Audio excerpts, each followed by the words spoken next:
चंद दिन की है, यहाँ हम हमेशा रहने के लिए नहीं आए हैं। कभी तन्हाई में जाकर के सोचना कि गाने और फिल्में देख करके या सुन करके सो गए और आंख हमारी कब्र में जाकर खुली तो फिर कौन है जो हमारे काम आएगा। और अल्लाह और उसका रसूल का जिक्र सुनकर के दुनिया से चले गए तो इधर जनाजा उठेगा, उधर इमाम साहब कहेंगे लहिद में इश्के रुखे शह का दाग लेके चले, अंधेरी रात सुनी थी चराग लेके चले, तेरे गुलामों का नक्शे कदम है राहे खुदा, वो क्या बहक सके जो ये सुराग लेके चले। तो अच्छे काम करके दुनिया से जाना। कुछ जरूरी पैगाम मैं आपके सामने पेश कर रहा हूं। मैंने जिस आयत करीमा की तिलावत की, 1 मिनट भी आपका जाय नहीं। एक शेर आप समझ लीजिएगा कि हर दौर में इंसान की मर्जी नहीं चलती। आसी साहब, इनके पास जो भी है इनका अपना है, पराए फिक्र की चोरी कभी नहीं करता। ये शेर है, अपना शिकार खुद करता है। ये खुद के शायर हैं और कितने लोग इनके कलाम पढ़ करके शायर बन गए। सुने नसीम भाई, हर दौर में इंसान की मर्जी नहीं चलती, चलती है जब उसकी तो किसी की नहीं चलती। हर दौर में इंसान की मर्जी नहीं चलती, चलती है जब उसकी तो किसी की नहीं चलती। और चलते हैं फकीरों के इशारों पे शहंशाह, चलते हैं फकीरों के इशारों पे शहंशाह, शाहों के इशारों पे फकीरी नहीं चलती।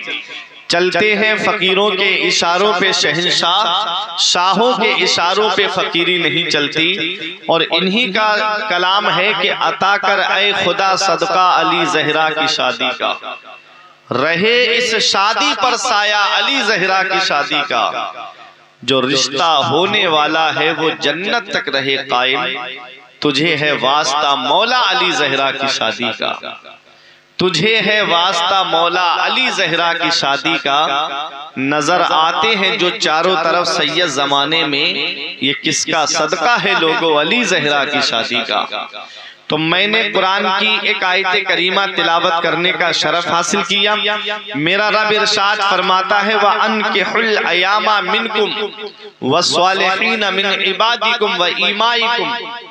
रब फरमाता है तुम अपने बच्चों के निकाह कर दो, तुम अपने बच्चों के निकाह कर दो। जो गैर शादीशुदा हैं उनके निकाह कर दो, लड़का हो या लड़की, गुलाम हो या बांदी। अल्लाह फरमाता है इन यकूनु फुकरा, अगर वो गरीब हैं, युगनीहिमुल्लाहु मिन फदली, तो अल्लाह ताला अपने फजल से उनको मालदार कर देगा। वल्लाहु वासिउन अलीम, और अल्लाह वुसअत वाला है, जानने वाला है। इस आयत करीमा में परवरदिगार आलम ने क्या हुक्म दिया कि निकाह करना तुम्हारा काम है, मालदार करना परवरदिगार आलम का काम है। आज हम अपने बच्चों की शादियां लेट कर देते हैं, किस वजह से? इस वजह से कि अभी मेरे बच्चे की नौकरी नहीं लगी। कोई कहता है अभी मेरा बच्चा पढ़ाई कर रहा है। इतना याद रखना, लड़का लड़की बालिग हो जाएं, अगर उनका निकाह नहीं किया और माज़अल्लाह उनसे कोई गुनाह सरजद हो गया तो इस गुनाह के जिम्मेदार उसके माँ बाप भी ठहराए जाएंगे। कयामत के दिन उसके माँ बाप को भी इसकी सजा मिलेगी। तो हमारा काम है कि जैसे ही लड़का लड़की बालिग हो हम उनका निकाह कर दें, हम उनकी शादी कर दें। ये परवरदिगार आलम हमको कुरान में हुक्म दे रहा है। अब आओ मैं आपको बताऊं शादी है क्या, निकाह है क्या। दो अजनबी लोगों के मिलन का नाम निकाह है। निकाह, एक अंग्रेज ने कहा था कि शादी बिजली के 2 तारों का संगम है। शादी बिजली के 2 तारों का संगम है। अगर तार सही जुड़ गए तो घर का सारा उपकरण सही चलता है, और अगर तार गलत जुड़ गए तो झटके लगते हैं। अगर तार सही जुड़ गए तो फ्रिज भी चलता है, कूलर भी चलता है, वॉशिंग मशीन भी काम करती है, एसी भी काम करती है। और अगर तार गलत जुड़ गए तो ना तो फ्रिज सलामत रहेगा, न एसी सलामत रहेगी। हमने देखा है अगर तार गलत जुड़ गए तो एसी भी गर्म हवा देने लगता है। ये मिसाल से मैंने आपको समझाया नबी करीम सल्लल्लाहु अलैहि वसल्लम का फरमान क्या है। मेरे आका इरशाद फरमाते हैं, मिशकात शरीफ की हदीस पाक है, तुनकहुल मरअतु ले अर्बइन ले मालिहा वले हसबिहा वले जमालिहा वले दीनिहा फज़फर बिज़ाति दीन। नबी इरशाद फरमाते हैं, जब किसी औरत से निकाह किया जाता है तो उसकी चार चीजें देख करके निकाह किया जाता है।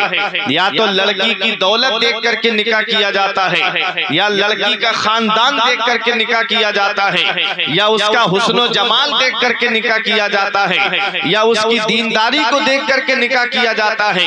नबी इरशाद फरमाते हैं, फज़फर बिज़ाति दीन, ऐ मेरे उम्मती जब तुम निकाह करो तो लड़की का खानदान मत देखना, उसकी दौलत को मत देखना, उसके हुस्न जमाल को मत देखना। नबी फरमाते हैं, फज़फर बिज़ाति दीन, उसकी दीनदारी को देखना, उसकी परहेजगारी को देखना, क्योंकि दीनदार लड़की जब तुम्हारे घर में आएगी तो दीन नस्लों तक पहुंच जाएगा। तो दौलत जमीन के ऊपर काम आती है, पैसा जमीन के ऊपर काम आता है, खानदान जमीन के ऊपर काम आता है। और ये हुस्न जमाल ये मसनूई है, चंद दिनों के बाद में हुस्न खत्म हो जाता है, लेकिन दीनदारी एक ऐसी चीज है जो जमीन के ऊपर भी काम आती है, जमीन के नीचे भी काम आती है। नारे तकबीर, नारे रिसालत, मसलके आला हज़रत अल्लामा फुरकान मंजरी साहब किबला, इश्क मोहब्बत गुलामाने गौसला बच्चे मंजरी साहब। लेकिन आज हमारे यहाँ के रिश्तों का मियार बदल गया, आज हमारे यहाँ के रिश्तों का तरीका बदल गया, आज हमारे यहाँ के रिश्तों का रिवाज बदलता जा रहा है। आज जब हम शादी करने खड़े होते हैं तो हम देखते हैं लड़के को जहेज कितना मिलेगा। आज हम देखते हैं कि लड़के का कि जिस घर में हम निकाह करने जा रहे हैं वो खानदान कैसा है। अगरचे लड़की पड़ी हुई हो या ना हो, दीनदार हो या ना हो, दौलत मिल जाए, पैसा मिल जाए, ये सोच आज हमारी बन गई है। इतना याद रखना प्यारे मुसलमानों, दौलत देख करके निकाह मत करना। मदीने वाले मुस्तफा फरमाते हैं, तुम निकाह दौलत देख करके ना करो, अन करीब फअसा अमवालुहुन्ना अन युर्दियहुन्ना। नबी फरमाते अन करीब उनका माल तुमको तबाही में डाल देगा। हमने देखा है बड़े घरों से रिश्ते हो जाने के बाद में कभी मियाँ बीवी में लड़ाई हो गई तो कोर्ट कचहरियों के चक्कर लगने शुरू हो जाते हैं। नबी फरमाते हैं, तुम सिर्फ दौलत देखकर निकाह ना करना, क्योंकि अनकरीब उनकी दौलत तुमको तबाही में डाल देगी। नबी ने फरमाया, तुम सिर्फ हुस्न देख करके निकाह मत करना, खूबसूरती देख करके निकाह ना करना, अनकरीब उनका हुस्न जो है वो तुमको सरकशी में डाल देगा। चांद जैसी बहू दिन में तारे दिखा देती है पूरे घर को। हमने दुनिया के हालात का जायजा लिया है। नबी फरमाते हैं, मदीने वाले मुस्तफा फरमाते हैं कि काली कलूटी बांधी ज्यादा बेहतर है उस हसीन से कि जो फितने उठाती हुई चले। पता क्या चला? पता यही चलता है कि जरदार देखकर ना जमींदार देखकर, जरदार देखकर ना जमींदार देखकर रिश्ता करो, नबी का वफादार देखकर। बहुत अच्छे, जिंदाबाद। रिश्ता नबी का वफादार देख करके करो। अपने बच्चों की जब शादी करो तो दीनदार को देख करके करो, परहेजगारी को देख करके करो। और आज का हुस्न तो इसका तो कहना ही क्या है। ब्यूटी पार्लर जाने से पहले देख लो और ब्यूटी पार्लर से आने के बाद में देख लो, ये हालात आज होते जा रहे हैं। लेकिन दीनदारी एक ऐसी चीज है, परहेजगारी एक ऐसी चीज है। पता लगाओ कि लड़की कुरान पढ़ी हुई है कि नहीं है, लड़की मसाइल शरइया को जानती है कि नहीं जानती है, लड़की तालीम याफ्ता है कि नहीं है। दीनदार लड़की जब तुम्हारे घर में आएगी तो दीन नस्लों तक पहुंच जाएगा। दीनदार लड़की जब तुम्हारे घर में आएगी, अगरचे दौलत कम लाएगी, अगरचे जहेज कम लाएगी, उसके कदमों की बरकत से अल्लाह इतनी बरकतें अता फरमाएगा कि तुम्हारी नस्लें खाएंगी तब भी वो बरकत खत्म नहीं। जिंदाबाद। अब आओ मक्के शरीफ की सरजमीन पर चलो। मदीने वाले मुस्तफा ने सबसे पहला निकाह जो फरमाया कितनी साल की उम्र में फरमाया? 25 साल की उम्र में। आज मेरी कौम के नौजवानों से पूछा जाए कि मदीने वाले मुस्तफ़ा का पहला निकाह कौन सी उम्र में हुआ तो कुछ लोग बता पाएंगे इल्ला माशाअल्लाह। और अभी पूछ लो कि कौन से IPL में कौन सी टीम के कौन से खिलाड़ी ने शतक मारा है, बता देंगे। और कौन से हीरो की फिल्म सुपर डुपर हिट हुई ये भी बता देंगे। पता नहीं तो अपने बुजुर्गों की तारीख नहीं पता, पता नहीं तो अपने असलाफ की तारीख नहीं पता, पता नहीं तो अपने पैगंबर की सीरत नहीं पता। इतना याद रखना नौजवानों, हर चीज तुम्हें गूगल और इंटरनेट पे नहीं मिलेगी। अपने उलमा के करीब आओ, कुछ जिंदगी की बातें उलमा इकराम के पास बैठने से मिलती हैं। मदीने वाले मुस्तफ़ा ने सबसे पहला निकाह 25 साल की उम्र में फरमाया। किसी 12 या 13 या 14 15 साल की कुंवारी लड़की से निकाह नहीं किया। मदीने वाले मुस्तफ़ा ने 40 साल की बेवा हजरत खदीजतुल कुबरा से निकाह फरमाया है। वो भी 2-2 शौहरों से बेवा हो चुकी थी। मदीने वाले मुस्तफ़ा का पहला निकाह होता है। उस वक्त में वो जमाना जाहिलियत कहलाता है। उस दौर में मक्के के लोग भी लड़के के अंदर 3 चीजें देखते थे। लड़के की सूरत कैसी है, लड़के की सीरत कैसी है और लड़के का खानदान कैसा है, ये उस दौर में देखा जाता था। और हमारे नबी के हुस्न जमाल का तो कहना ही क्या है, हमारे नबी की खूबसूरती का तो कहना ही क्या है। अरे नबी का हुस्न जमाल आला हजरत फरमाते हैं वो कमाले हुस्ने हुजूर है कि गुमाने नफ्से जहां नहीं, यही फूल खार से दूर दूर है, यही शमा है कि धुआं नहीं। और अल्लामा हसन कहते हैं वो हुस्न है सैयदे अबरार तुम्हारा, वो हुस्न है सैयदे अबरार तुम्हारा, यूसुफ भी है खुद तालिबे दीदार तुम्हारा। नबी के हुस्न का कहना ही क्या। एक सहाबी नबी की बारगाह में आए, 14वीं का चांद चमक रहा है। कभी नबी के चेहरे अनवर को देखें, कभी 14वीं के चांद को देखें। नबी ने फरमाया क्या देख रहे हो। अर्ज करते हैं आका 2 चांदों का मुकाबला कर रहा हूँ, एक आसमान का चांद है और दूसरा नबुव्वत का चांद है। फरमाया फैसला क्या किया। अर्ज करते हैं या रसूल अल्लाह ऐसा लग रहा है जैसे आसमान का चांद नबुव्वत के चांद से हुस्न की भीख मांग रहा हो, रोशनी की भीख मांग रहा हो। ये मदीने वाले मुस्तफ़ा का हुस्न है। आप कहोगे मौलाना इन्होंने देखा ही कितनों को है। मैं कहूंगा सुनो, अरे इन स्टेज वालों से मत पूछो, शायर इस्लाम नईम हाजी नईम वारसी से मत पूछो, नकीब अहले सुन्नत मुमताज बरकाती से मत पूछो, नकीब अहले सुन्नत नसीम आसी से मत पूछो, आप हाफिज आरिफ या हाफिज तौसीफ या हाफिज मुर्शिद से मत पूछो। अरे चलो हम बरेली वालों से भी नहीं पूछते हैं, चलो देवा वालों से भी नहीं पूछते हैं, चलो कलियर वालों से भी नहीं पूछते हैं, चलो मकनपुर वालों से भी नहीं पूछते हैं, चलो मदीने वाले मुस्तफ़ा सल्लल्लाहु अलैहि वसल्लम के हुस्न के बारे में उनसे पूछते हैं, सिदरा वालों से पूछते हैं, जिब्राइल अलैहिस्सलाम से पूछते हैं। वो हजरत जिब्राइल अलैहिस्सलाम जिन्होंने हजरत आदम की बारगाह में हाजिरी दी, जिन्होंने हजरत शीश की बारगाह में हाजिरी दी, जिन्होंने हजरत नूह की बारगाह में हाजिरी दी, जिन्होंने हजरत इब्राहीम की बारगाह में हाजिरी दी, जिन्होंने हजरत इस्माइल की बारगाह में हाजिरी दी, जिन्होंने हजरत इसहाक की बारगाह में हाजिरी दी, जिन्होंने हजरत सुलेमान और दाऊद अलैहिमुस्सलाम की बारगाह में हाजिरी दी, जिन्होंने हजरत मूसा ईसा की बारगाह में हाजिरी दी। हमने कहा है जिब्राइल अलैहिस्सलाम आप नबी के हुस्न के बारे में बताइए। और खुद मेरे आका ने भी एक मकाम पर पूछा था, ऐ जिब्राइल जरा ये बताओ तुमने पैगंबरों की बारगाह में हाजिरी दी, तुमने रसूल और नबियों की बारगाह में हाजिरी दी, क्या मेरे जैसा भी कोई तुमने देखा है कि अर्ज़ियो जिब्रील ने महजबी तेरी कसम आफा कहाँ कर दीदाम मोहरे पुतावर जीदाम 20 यार खूबा दीदाम लेकिन तू चीजें दी गरी।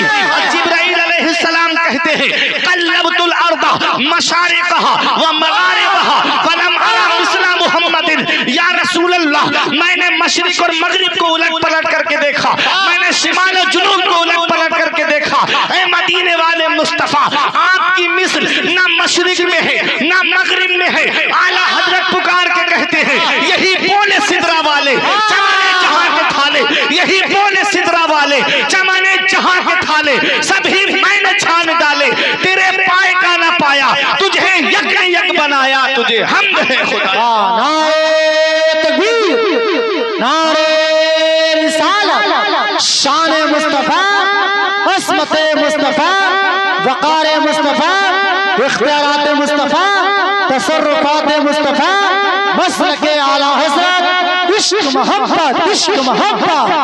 अल्लामा फुरकान मंजरी साहब किबला गुलामाने गौस आज़म साहब, मुसलमाने जादूपुर बरेली शरीफ, बहुत अच्छे। लमियाती नजीरो कफी नजर मिसले तू न शुद्ध पैदा जाना, जगराज को ताज तुरे सरसू है, तुझको शहे दो सरा जाना। हुजूर की मिसल ना मशरिक में है ना मगरिब में है। तो उस दौर में देखी जाती थी तीन चीजें लड़के के अंदर, लड़के का हुस्न कैसा है, लड़के की सीरत कैसी है, और लड़के का खानदान कैसा है। नबी के हुस्न का भी जवाब नहीं, नबी की सीरत का भी जवाब नहीं, नबी के खानदान का भी कोई जवाब नहीं। अरे नबी का खानदान तो ऐसा खानदान है, इमाम इसको मोहब्बत फरमाते हैं तू है ऐन तेरी नस्ले पाक में है बच्चा बच्चा नूर का, तू है ऐने नूर तेरा सब घराना नूर का। तो उनके खानदान का भी कोई जवाब नहीं। जब नबी का पहला निकाह होता है, नबी करीम सल्लल्लाहु अलैहि वसल्लम का पहला निकाह हुआ हजरत खदीजतुल कुबरा से।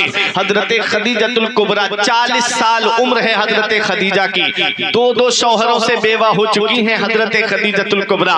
जब नबी का पहला निकाह होता है तो दुनिया हैरत से अर्ज करती है या रसूल अल्लाह, आपके लिए मक्के के हर कबीले की लड़की की ख्वाहिश थी कि मोहम्मद का निकाह हमारे साथ हो जाए।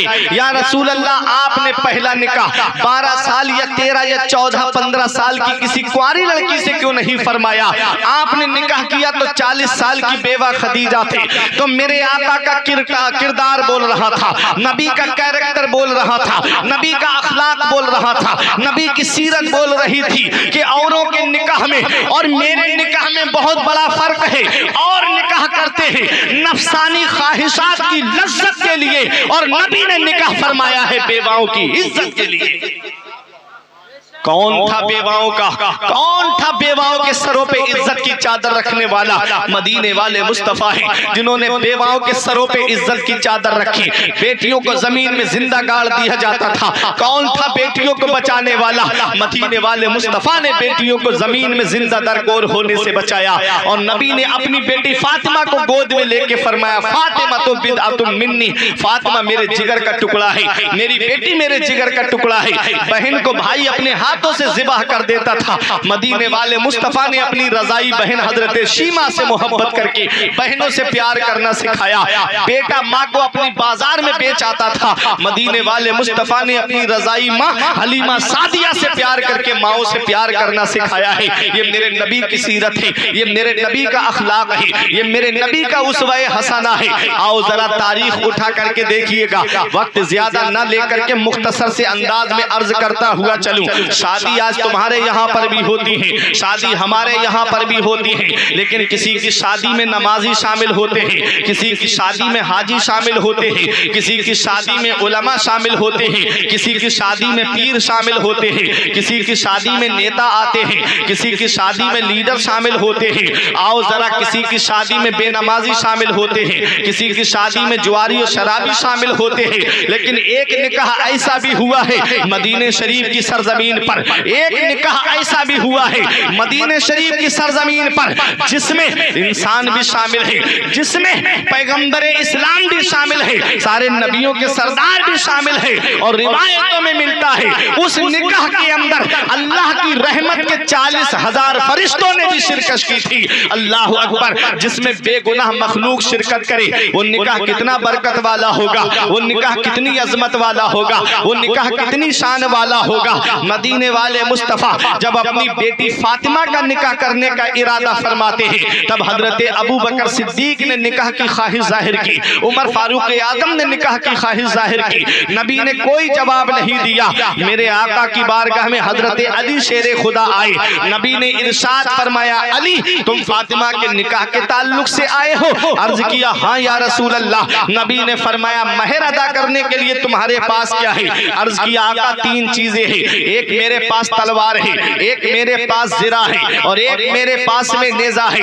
मदीने वाले मुस्तफा ने फरमाया, एक मेरे पास, अर्ज करते हैं मौला अली 3 चीजें हैं, एक सवारी है, एक तलवार है और एक जिरा है। फरमाया, तलवार काम की है, सवारी काम की है, जिरा बेच दो। जिरा बेचने गए, उस्मान गनी ने 480 दिरहम में खरीद लिया और जब चलने लगे तो कहा, अली आज तुम्हारी किस्मत का जवाब नहीं है, तुम्हारा निकाह दोनों आलम के मालिक व मुख्तार की बेटी से हो रहा है। है, ये ज़रा मेरी तरफ से तोहफे में रख लो। ये मोहब्बत थी सहाबा की आपस में। मौला अली शेर खुदा आए, दिरहम भी लाए, ज़रा भी लेकर के आए। पूछा कि दिरहम और ज़रा दोनों? कहा या रसूल अल्लाह, उस्मान गनी ने खरीदी और ज़रा तोहफे में मुझको दे दी है। नबी ने उस्मान गनी के लिए दुआएं की। अब आओ देखो तारीख उठा करके, नबी ने कुछ दिरहम लिए उस सलमान फारसी और बिलाल हबशी को दिए, कुछ हजरत उम्मे सलमा को दिए। अबू बकर सिद्दीक बैठे हुए थे, अर्ज करते हैं या रसूल अल्लाह, आज अबू बकर से मशवरा नहीं करेंगे? आका आज अबू बकर की दौलत कब काम आएगी, मेरा पैसा कब काम आएगा? फरमाया कहना क्या चाहते हो? अर्ज किया आका आज मैं फातिमा के लिए इतना जहेज इकट्ठा करूंगा, इजाजत दें। बड़े से बड़ा सरदार देखेगा नबी ने अपनी बेटी को कितना जहेज दिया है।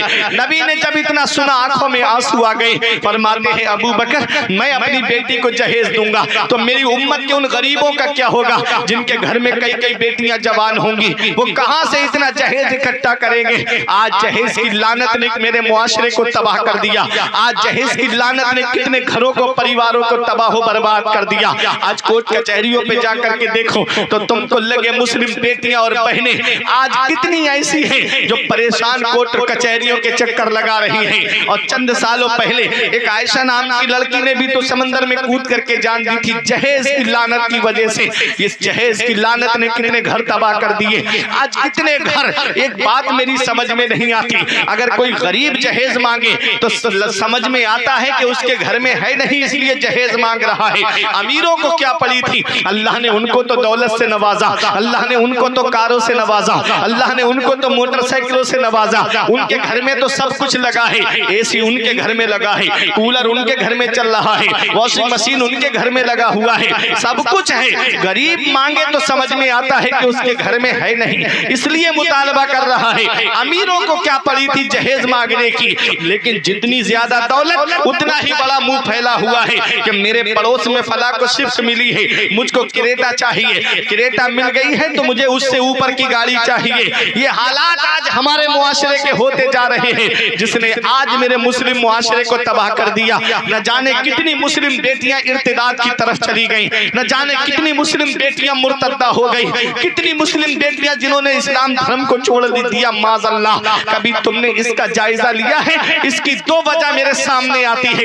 एक वजह तो ये है कि आज शादियां लेट बहुत होती जा रही हैं, और दूसरी वजह यही है कि जहेज का जो रस्म और रिवाज चल गया है, बाप सोचता है कहां से अपनी बेटी के लिए इतना जहेज इकट्ठा करूं। कभी मंगनी के नाम पर कैश लिया जा रहा है, कभी दिखनौर के नाम पर कैश लिया जा रहा है, कभी शादी में गाड़ी के नाम पर कैश, और जब शादी हो जाए तो बच्चा पैदा हो जाए तो फिर उसमें चोचक के नाम पे माज़अल्लाह कई कई किस्म के ऐसे तरीके निकाल लिए हैं जिनका इस्लाम से दूर दूर तक लेना और देना नहीं है। याद रखना, दुनिया में चंद दिन के लिए आए हो, किसी गरीब का दिल दुखा करके दुनिया से मत जाना, किसी गरीब को सता करके दुनिया से मत जाना। मौलाना रूम फरमाते हैं अज हजार काबा यब्दिल बेहतरस दिल बदस्ताबुर के हज्जे अकबरस। किसी मुसलमान का दिल रख लेना, किसी मुसलमान का टूटा हुआ दिल जोड़ देना, ये हज्जे अकबर है। अल्लाह ताला बड़े वाले हज का सवाब अता फरमाए। बहुत अच्छे, सुभान अल्लाह। नारे तकबीर, नारे रिसालत, मसलक आला हज़रत अल्लामा फरकान मंजरी साहब क़िबला, फैज़ान मदारे पाक, फैज़ान औलिया इकराम, सुभान अल्लाह। लेकिन आज हमारा मुआशरा बदल गया। शादी करो तो ऐसी करो सादगी के साथ जैसे अली का अक्द हुआ फातिमा के साथ। जरदार देखकर ना जमींदार देखकर, रिश्ता करो नबी का वफादार देखकर। ये जहेज की लानत का जो दरवाजा खुला, इसको मदीने वाले मुस्तफा ने वहीं बंद कर दिया था। हमारे यहाँ की जो शादियां होती हैं, वो शादियां ऐसी शादियां हैं कि जिसके अंदर शुरू से लेकर के आखिर तक लानत बरसती है। कुछ हैं जो अल्लाह और उसके रसूल की रजा को हासिल करने के लिए अपने बच्चों की शादी सुन्नत के तरीके पे करते हैं। नबी करीम सल्लल्लाहु ताला अलैहि वसल्लम ने मौला अली शेर खुदा से फरमाया, अली तुम मस्जिद नबवी में पहुंचो, मैं आ रहा हूं। मौला अली शेर खुदा मस्जिद में पहुंच गए। आज ये रस्म भी हमारे यहाँ से खत्म हो गई, निकाह मस्जिद में नहीं हो रहा है। आजकल निकाह होते हैं, किसी का शादी हाल में हो रहा है, कहीं घर पे बारात बिठाई तो वहां हो रहा है। निकाह मस्जिद में होना चाहिए। नमाज पढ़े दूल्हा, जोहर की नमाज पढ़ी, मस्जिद में वहीं बैठ जाए, मस्जिद ही में इमाम साहब आए और गवाह वकील हो, और मस्जिद ही में ईजाब कबूल होना चाहिए। मस्जिद में निकाह होने के फायदे क्या हैं? वो फायदे मैं आपको बताऊं इकराम भाई। मस्जिद में जो निकाह होता है उसके दो फायदे हैं। एक फायदा यह है कि मस्जिद खुदा का घर है, उसमें अल्लाह की रहमतें नाजिल होती हैं। बात समझ में आ रही है मेरी? मस्जिद खुदा का घर है, उसमें अल्लाह की रहमतें नाजिल होती हैं। उस निकाह के अंदर अल्लाह की रहमतें नाजिल होंगी। और दूसरी वजह यह है कि निकाह मस्जिद में होने का एक सबसे बड़ा फायदा यह है कि मस्जिद के अंदर कोई नापाक दाखिल नहीं होता है। जो भी दाखिल होता है वो पाक दाखिल होता है। जब निकाह मस्जिद में होगा तो उस निकाह के अंदर कोई नापाक दाखिल नहीं होगा, उस निकाह में कोई नापाक शामिल नहीं होगा। जितने शामिल होंगे वो सबके सब पाक शामिल होंगे। और जहां नापाक होता है, मेरे आका फरमाते, जिस घर में कुत्ता हो, जानदार की तस्वीर हो या नापाक रहता हो, उस घर में अल्लाह की रहमत के फरिश्ते नहीं आते। आज मेरी कौम के नौजवानों को देखो कि वो नापाकी की हालत में होते। कभी सोचा कि अगर नापाकी की हालत में दुनिया से चले गए, बाज जगह तो ऐसी होती है कि गुस्ल देने वाला तक नसीब नहीं होता, मौत का कोई भरोसा है। अभी नसीम भाई उस दिन में हाईवे से गुजर रहा था, बिलवा के पुल पे ऐसा एक्सीडेंट हुआ कि औरत के ऊपर से ट्रक का पहिया उतर गया था। पूरा सिर्फ नकाब काला पर्दा नजर आ रहा था, जिस्म नजर नहीं आ रहा था। अब बताओ क्या गुस्ल दिया जाएगा ऐसी हालत में? नापाकी की हालत में अगर चले गए और गुस्ल देने वाला ही कोई नसीब नहीं हुआ, तो अपने नबी का चेहरा नापाकी की हालत में देखोगे। पीर नसीरुद्दीन नसीर ने कहा था, गुलाम हश्र में जब सैयदुल वरा के चले, लिवाए हम्द के साए में सर उठा के चले, और नजर बा आलमे पाकीज़गी पड़े उन पर, मुसाफिराने हरम इसलिए नहा के चले। और नसीर उनके सिवा कौन है रसूल ऐसा, जो बख्शवाने पे आए तो बख्शवा के चले।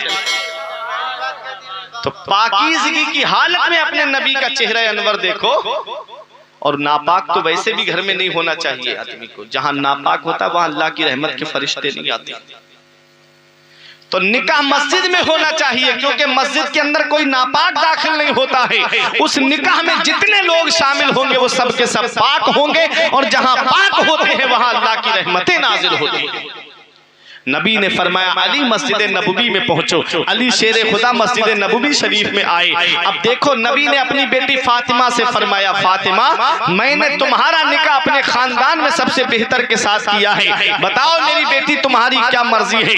हजरत फातिमा तो ज़हरा ने रो के कहा था, बाबा हमारा महर क्या रखा है। नबी ने फरमाया, फातिमा अली गरीब है, महर क्या देगा। फातिमा तो ज़हरा रो के कहती है, बाबा मुझे महर अली से नहीं, मुझे आपसे चाहिए। नबी ने सीने से लगाया अपनी बेटी को, फरमाया मेरी बेटी फातिमा, जब से खदीजा का विसाल हुआ है तब से लेकर आज तक मेरी बेटी तूने मुझसे किसी चीज का सवाल नहीं किया।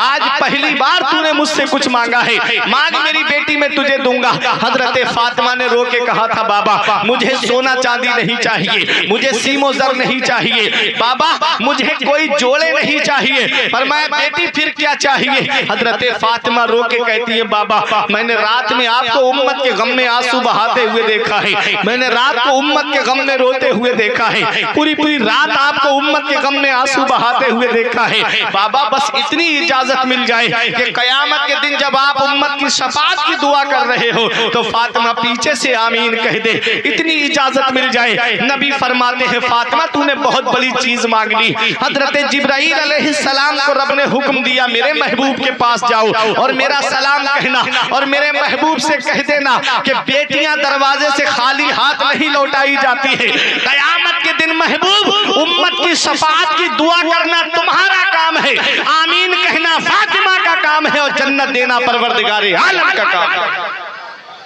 अक्लो शऊरो वहिम से बाला है फातिमा, रहती अली के घर में है आला है फातिमा। दुनिया ने अगर दीन है माना हुसैन को, सच ये है तूने दीन को पाला है फातिमा। वो